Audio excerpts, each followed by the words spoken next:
আমি Raghavendra Kosgi, senior consultant microsurgical andrologist, urologist এবং sexual medicine specialist, Apollo হাসপাতাল, জুবিলি হিলস, হায়দ্রাবাদ। এখন আমি আপনাদের এপিডিডিমাল সিস্ট সম্পর্কে ব্যাখ্যা করব। এপিডিডিমাল সিস্ট কি? এপিডিডিমাল সিস্ট হল একটি তরল ভর্তি থলি যা টেস্টিসের চারপাশে বা টেস্টিসের ঠিক পেছনে এপিডিডিমিসের মধ্যে থাকে, যা স্ক্রোটামের ভেতরে অবস্থিত। তাহলে এটি কখন সাধারণত দেখা যায়? এটি সাধারণত 20 থেকে 40 বছর বয়সী মধ্যবয়সী মানুষের মধ্যে বেশি দেখা যায়। শিশুদের ক্ষেত্রে এটি বেশ বিরল। আপনাকে কি এপিডিডিমাল সিস্ট নিয়ে চিন্তা করতে হবে? বেশিরভাগ ক্ষেত্রেই এই এপিডিডিমাল সিস্টগুলো স্বাভাবিকভাবেই ক্ষতিকারক নয়, মানে এগুলো ক্যান্সার নয়।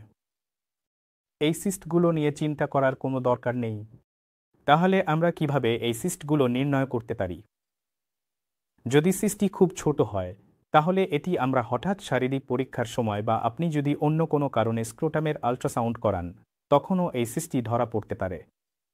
কখনো কখনো নিজে পরীক্ষা করার সময় যদি সিস্টটি বড় হয়, তাহলে আপনি নিজেই স্ক্রোটামে কোনো গাঁট বা ফোলা অনুভব করতে পারেন।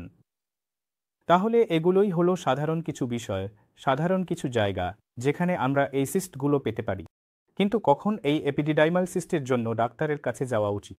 যদি সিস্টটি খুব বড় হয়, যদি এটি আপনার অস্বস্তি সৃষ্টি করে, স্ক্রোটামে ব্যথা দেয় বা পরীক্ষার সময় স্পর্শ করলে ব্যথা লাগে, তাহলে এই অবস্থায় আপনাকে ডাক্তারের কাছে যেতে হবে। তাহলে আমরা এই রোগীদের কিভাবে চিকিৎসা করি? যদি সিস্টটি খুব ছোট হয়, তাহলে কিছুই করার নেই। শুধু নিয়মিত ফলো আপে থাকতে হবে। প্রতি 6 মাস থেকে 1 বছরে একবার করে দেখতে হবে এটি বাড়ছে কিনা নাকি স্থিতিশীল আছে। তাই যদি এটি লক্ষণ সৃষ্টি করে, যদি এটি আপনাকে কষ্ট দেয়, তাহলে সেই জায়গাটি যেখানে এটি একটি বড় সিস্ট হয় অথবা সর্বোত্তম সম্ভাব্য চিকিৎসা হল একটি মাইক্রোসার্জিক্যাল এপিডিডাইমাল সিস্ট অপসারণ। এটাকেই আমরা এপিডিডাইমাল সিস্টেক্টমি বলি। আরও কিছু ক্ষেত্রে অ্যাসপিরেশন করা যায়, তবে এটি সাময়িক সমাধান, কারণ সিস্ট আবার ফিরে আসবে, আবার তরল জমা হবে। কিছু ক্ষেত্রে স্ক্লেরোথেরাপি করার পরামর্শ দেওয়া হয়, কিন্তু এটি আদর্শ চিকিৎসা নয়, কারণ স্ক্লেরোথেরাপি করলে এপিডিডার্মিসের ক্ষতির সম্ভাবনা থাকে। তাহলে এই এপিডিডাইমাল সিস্টগুলো কি বন্ধ্যাত্বের কারণ হতে পারে?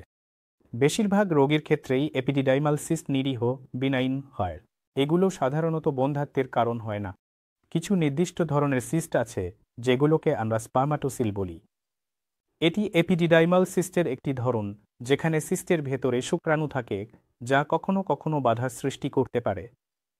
তবে সাধারণভাবে এপিডিডাইমাল সিস্টের সঙ্গে কোনো প্রজনন সমস্যার সম্পর্ক নেই। তাহলে এপিডিডাইমাল সিস্ট কি কোনো যৌন সমস্যা সৃষ্টি করে? না। আরেকটা প্রশ্ন, এপিডিডাইমাল সিস্ট কি টেস্টিকুলার ক্যান্সার? না, এটাও একদম স্পষ্ট। এপিডিডাইমাল সিস্টগুলো নিরীহ, বিনাইন। চিন্তার কিছু নেই, তবে যখন সিস্টটি বড় হয় বা ব্যথা দেয়, তখন অবশ্যই ইউরোলজিস্ট বা অ্যান্ড্রোলজিস্টের কাছে গিয়ে আরও পরীক্ষা নিরীক্ষা করানো উচিত। ধন্যবাদ। ভালো লাগলো।